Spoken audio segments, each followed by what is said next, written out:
I'm now going to show you two manuscripts that are associated with female art patrons and possibly with nuns as artists.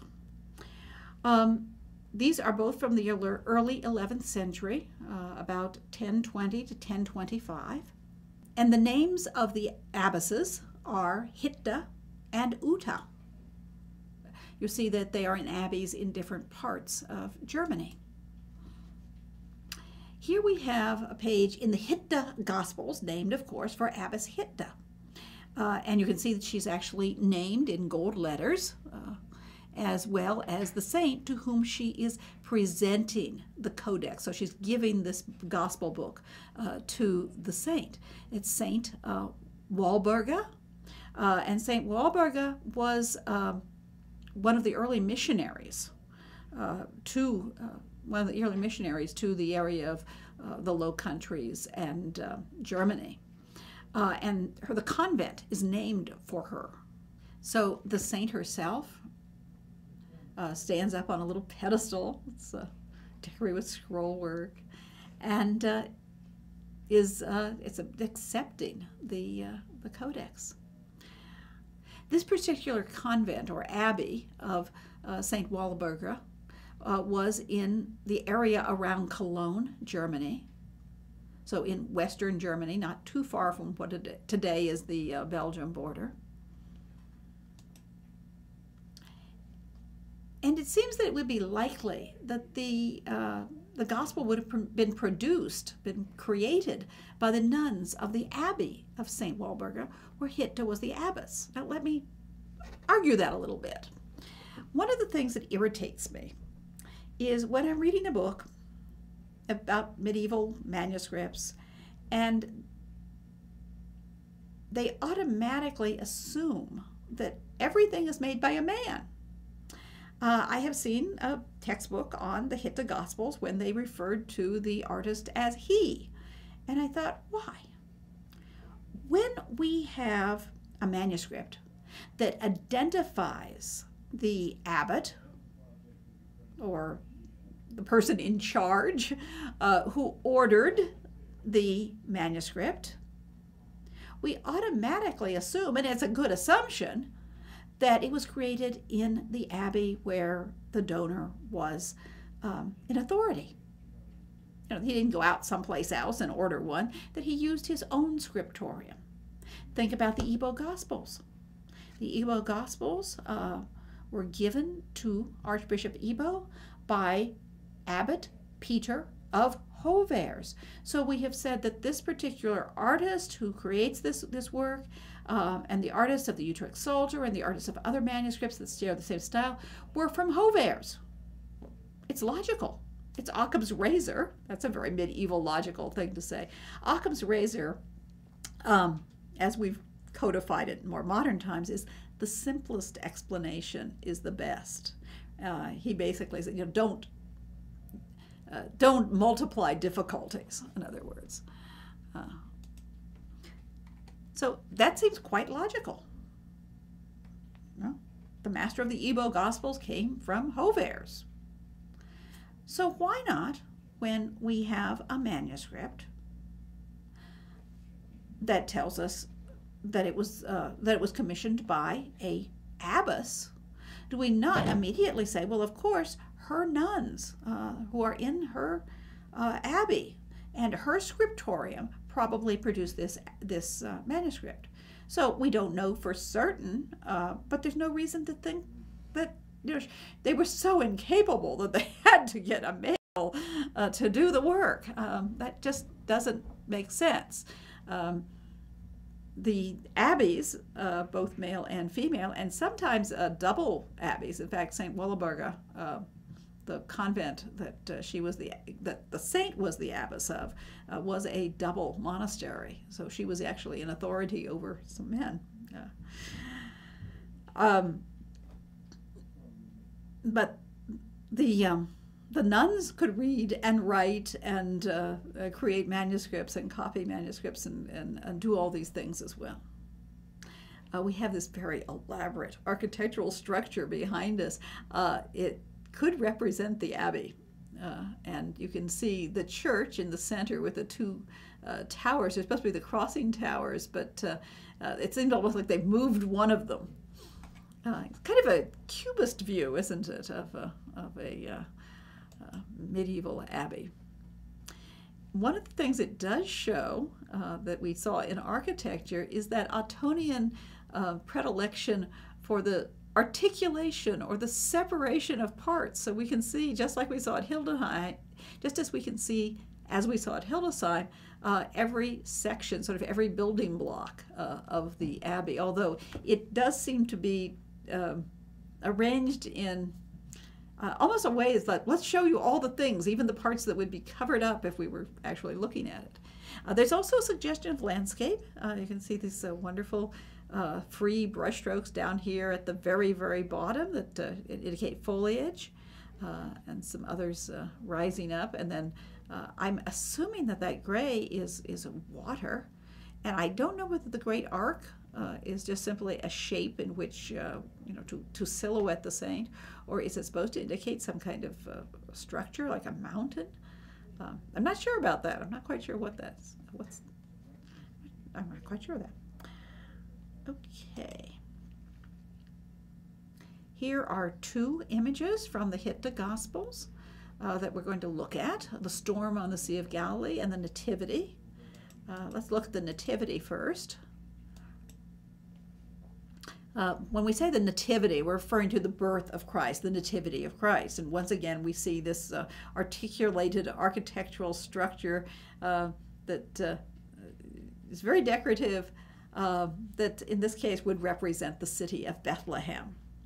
Christ is lying in a manger, as you'll see him in many other artwork, wrapped in swaddling clothes.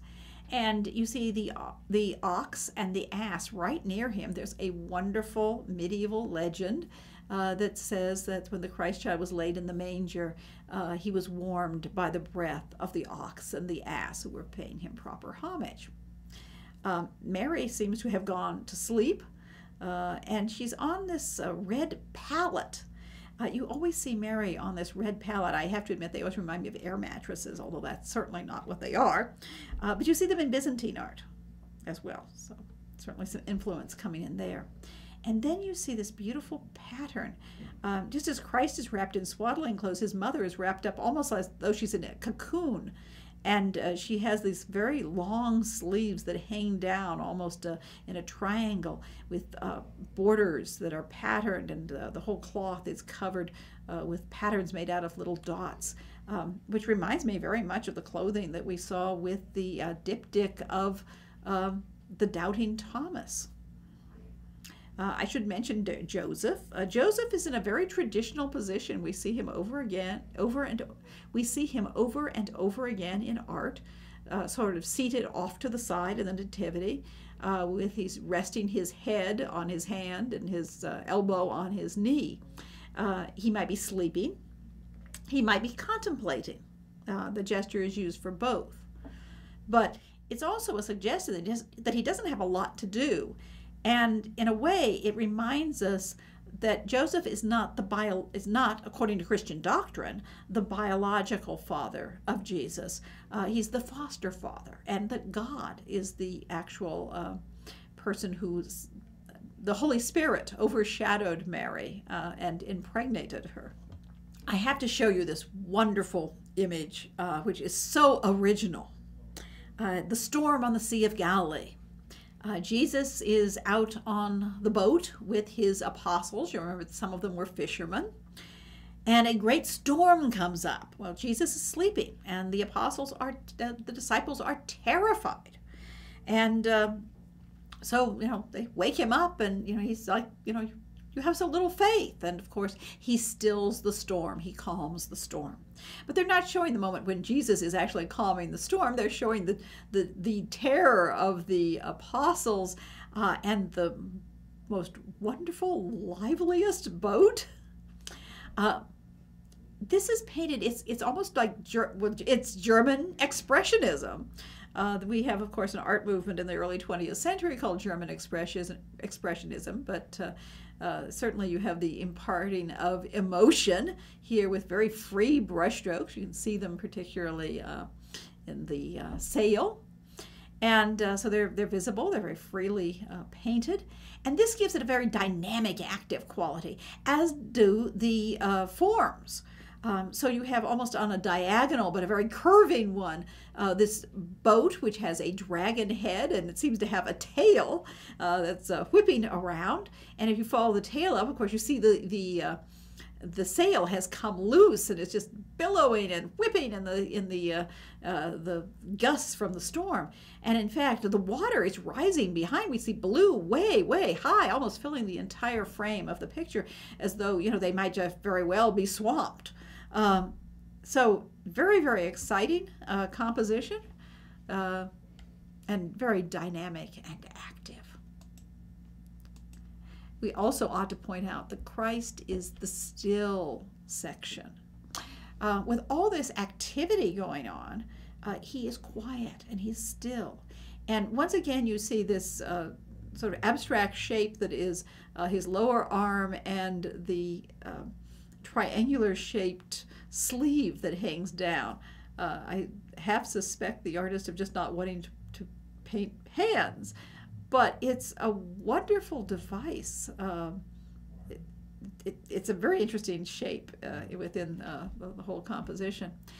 You might also notice that the apostles have their eyes wide and staring, and their brows are raised, and they are really in terror.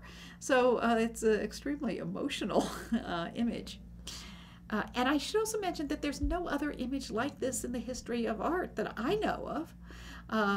As far as we know, there are no predecessors or models.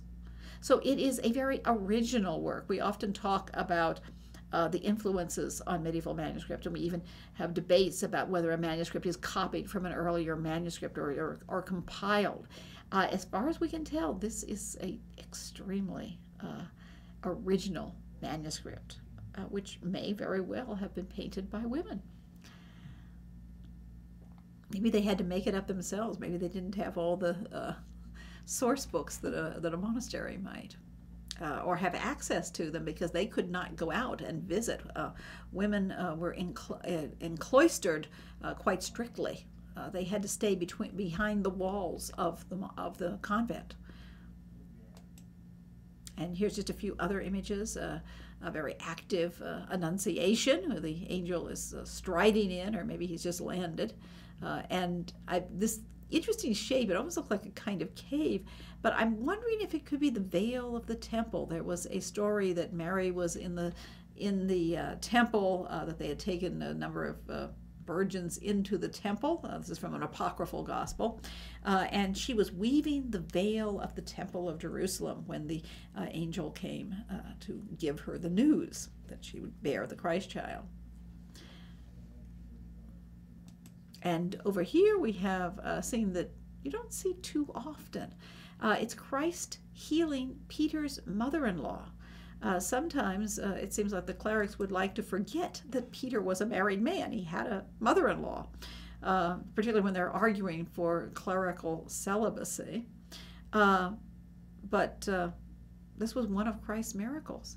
And I'm just speculating here, but I'm wondering that if it could have some relevance to a convent where it's emphasizing a woman.